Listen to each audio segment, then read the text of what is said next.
Андан кийинки аятта Аллах субханаху ва таала дагы мусулмандарды мактап атат. Минал муъминина риджалун садaqu ма ахадуллаха алейхи. فمنهم من قضى نحبه ومنهم من ينتظر وما بدلوا تبديلا. Бұл ажайып аят. Аллах субханаху ва таала ушинтип мусулмандарды өзгөчө сахабаларды мактаган. Минал муъминина риджалун. Мусулмандардын арасында ушундай эркектери бар, мыкты эркектери бар. Садaqu ма ахадуллаха алейхи. Адам Аллах менен кылган уадасыны чындыкка чыгарды. Алла менен кылган уадасыны аткарды деген сөз.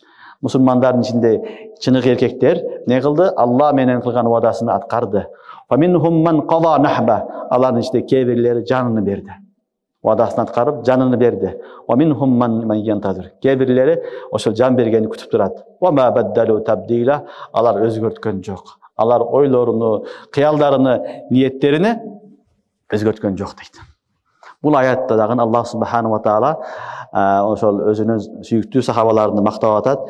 Минал муъминина риджалун дегенден беринде мусулмандар ичинде дагы эркек адамдар бар деп атат. Риджал эркек деп айтылат. Мыкты эркектер бар. Алар Алла менен болгон уадасын аткарды дейт. Алла менен болгон уадасын аткарды дейт. Уламалар айтат, бул мусулмандарга түшкөн окуя, бул Ахзабта да болгон, ошол эле учурда Ухудта да болгон, башка учурларда да болгон. Ухудта Бадр урушунда бир сахаба катышпай калат. Назыр ибн Анас, Анас ибн Маликтин авасы Назыр ибн Анас катышпай калат. Катышпай калып айтат, эми бир ушундай маарака болсо, уруш болуп калса, мен Аллага вада кылам, мен кандай согушканымды Аллага көрсөтөм дейт. Аллахтын астында кандай күчтүү жихад кылам, ошол жихадымды, урушумду мен көрсөтөмүн деп Аллага вада кылат. Анас ибн Назыр экен, Анас ибн Назыр разыяллаху анху ушунду вада кылат. Вада кылгандан кийин Ухуд урушу болот. Ухудта аябай каттуу эмне кылат, урушат. Жихадка кирип урушуп, көптөгөн жерлерден жаракат алып акыр шахид болот. Ошол вадасын аткарып, сөзүнө туруп шахид болот. Ошол учурда Аллах субханаху ва таала ушул аяттарды түшүргөн. Ушуга байланыштуу, Ахзабга байланыштуу аяттарда минал муъминина риджалун садaqu ма ахадуллах алейхи. Мусулмандардын арасында кээ бир эркектери бар, алар Аллах менен кылган уадасын аткарды дейт. Аллах вада берди, дагы бир ушундай мүмкүнчүлүк болсо мен колдон чыгарбаймын. Мен Аллах үчүн жанымды бергенге даярмын деди. Айтканындай эмне болду? Аллах үчүн, дин үчүн күрөштү, акыры жанын берип, шахид болду. Мына ушуну Аллах субханаху ва таала булар эркектер деп мактап атат. Минал муъминина риджалун садaqu ма ахадуллах алейхи. Мусулмандардын арасында кээ бир эркектери бар, алар Аллах менен кылган уадасыны аягына чыгарды. Фаминхум ман қада нахба. Нахба деген назыр деген манасы. Ким назыр кылган болсо, ниет кылган болсо, ошол алардын ичинде кээ бирлери назырыны, ниетин аткарды дейт. Мисалы Анас ибн Назыр разыяллаху анху назыр кылды, аткарды, шахид болду. Ва минхум ман янтазир. Кээ бирлери күтүп турат дейт. Качан дагы бир мүмкүнчүлүк болсо, ошол жерде мен өзүмдү көрсөтөмүн. Аллахтын астында дин үчүн күрөшкөнгө даярмын деп өзүнүн ниеттерини не кылды? Көрсөтүп турат. Ва ма баддалу табдила. Алар ойлорун өзгөрткөн жок дейт. Мунафыктар сыяктуу, эки жүз адамдар сыяктуу ойлорун өзгөрткөн жок. Алар ва ма задахум илля иманун таслима. Алардын иманы күчөйгөн сайын күчөйдү, тагдырга ыраазылыгы күчөйгөн сайын күчөйүп бекем болуп кетишти деп атат. Демек, сахабалар некен урушка чыкканда дагы Аллах үчүн чыккан, Аллах үчүн урушкан, Аллах үчүн шахид болгон. Ошон үчүн муфассириндер фаминхум ман қада нахбады бир иттифак муфассириндердин бардыгы айтат, бул шахидтерге айтылган дейт. Шахидтерге. Алардын ичинде кээ бирлер өзүнүн назарын аткарды, эми шахид болуп кетти. Шахид болуп кетти. Бирок ошол учурда эле ушул аятта шахид болбой эле баягы жихад кылып шахид болбогондор да кирет буга. Жихадка катышкан, кээ бирлер шахид болбогон кимдер? Сахабалар дагы буга кирет. Себеби Кур'ан-ы Керимде фаминхум ман қада нахбаху дегенде ушул уламалар айтат, шахид болбогондор кирет дейт. Мисалы Талха ибн Убайдуллах разыяллаху анху. Талха ибн Убайдуллах разыяллаху анху не кылган? Ухудта пайгамбарыбыз саллаллаху алейхи ва салламды коруган. Жагалар жаап атат, пайгамбардын оң тарафы, сол тарафы, астынан, аркасынан бүт баарын курчап алып, кафирлар аткылаганда, Талха ибн Убайдуллах пайгамбардын оң жагы, сол тарафы, ар жагынан өтүп пайгамбарды коруган. Колу менен тосуп, колу акыры шал болуп калган, иштебей калган. Бирок шахид болгон эмес. Пайгамбарыбыз саллаллаху алейхи айткан, ким тирүү шахидти көргүсү келсе, талханы көрсүн деген. Мен арада ан янзура иля шахид ал-хай. Басып жүргөн шахидти көргүсү келсе, талханы көрсөтүп айткан, ушуну көрсүн деген. Ошон үчүн алар уруш кылган, урушта жан берген дериде дагы ушул аят уруш кылган, шахид болбогондор дагы өз ичине камтыйт. Алар дагы ва минхум ман қада нахба дегенге кирет.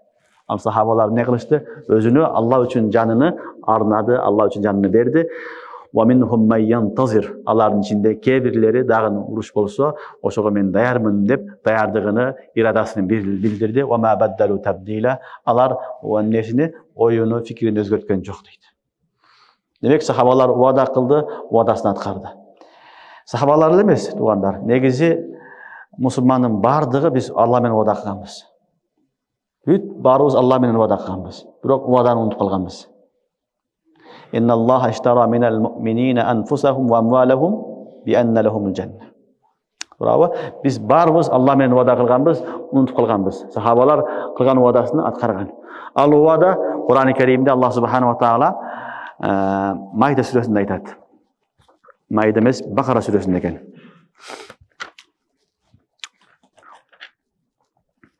Ауzu billahi mineşşeytanirracim. Em hasibtum en tedhulul cenne ve lemma ya'tikum meselul lezine khalav min qablikum massatuhumul ba'sa ve'd-dharra ve zulzilu hatta yaqula'r rasul ve'llezine amanu ma'ahu meta nasrullah ala inna nasrallahi qarib. Mına uşul ayatda Allah subhanahu wa taala aytып атат. Силер иман келтирсек эле болду, эми бизге сыноо келбейт, кыйынчылык келбейт деп ойлойсуңарбы? Андай эмес деп атат. Иман келтиргенден кийин кыйынчылык көбүрөөк келет. Кыйынчылык, машакат көбүрөөк болот. Ам хасибтум ан тадхулул жанна. Силер ушундай эле оңой эле бейишке кирип калабыз деп ойлойсуңарбы? Ва ламма я'тикум масалул лазина халу мин qablikum.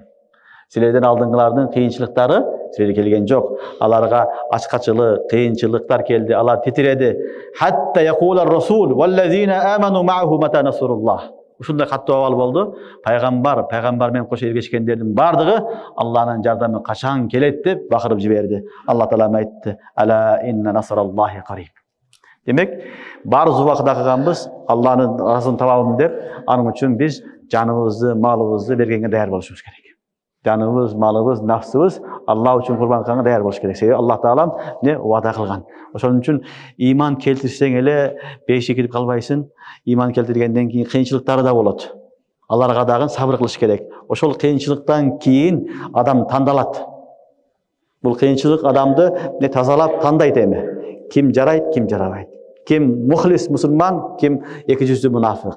Ким кафир, ким фасык, ким жаман экени, ак экени, кара экендигини мына ушундай окуялар, мындай маселелер чечип турат. Ошон үчүн Аллах субханаху ва таала мусулмандардын үстүнө ар түрдүү абалдар алып келген. Ошол акыбалдан мухлис ким, мунафик ким, кафир ким, эки жүздүү ким бардыгыны Аллах таала ажыратып койгон. Ошон үчүн мындай окуя баарыбыздын башыбызга келип калышы мүмкүн.